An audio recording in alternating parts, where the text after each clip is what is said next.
How do you digest the past, let's say, 1.5 years from your standpoint?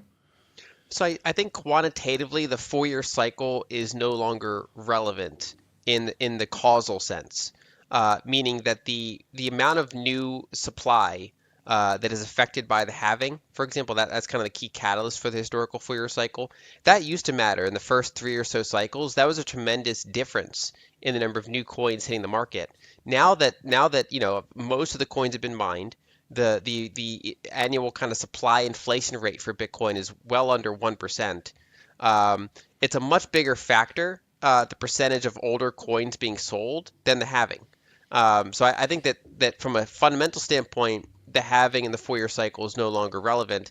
But I do think that there's still a self-fulfilling prophecy around it, which is to say that many people still believe they're conditioned to the 4-year cycle. So I do think that there was some reflexive selling in quarter 4 of last year, with because people had the view that, well, I mean, if it was going to hit its peak, it's going to do it this quarter, and might as well get out and buy lower. So I do think that there's still some remnant of the cycle, even though there's no fundamental reason to expect it to behave like that. There's many other variables that can move it around going forward, is how I view it. And I think liquidity plays a big role.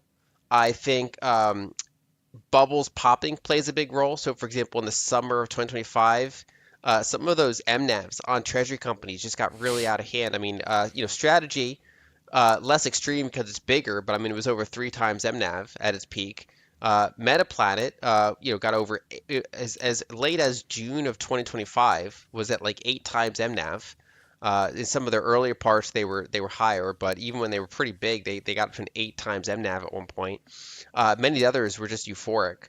And I expected that to come down, but it came down actually faster than I would have guessed. I mean, I would not have guessed we'd go from, say, 8 times MNAV on Metaplanet to one in a handful of months, but we did. Markets tend to, move quickly when they move. So I think that we've kind of had to burn off that bubble. Um, I don't expect us to have as big of a drawdown as last time. I think that some of the drawdown will be in those treasury companies. It already has been. I mean, some of them are literally down 99%. Other ones are down, uh, you know, kind of of what you normally see in a Bitcoin bear market, because I think that's where the euphoria was. I think there was not a lot of euphoria in, baseline unlevered Bitcoin.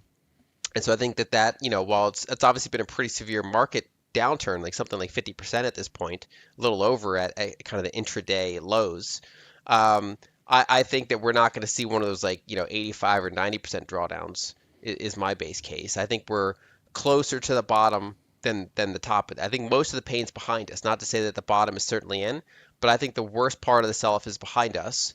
We probably have a grind to go through until we're kind of back in a true bull market.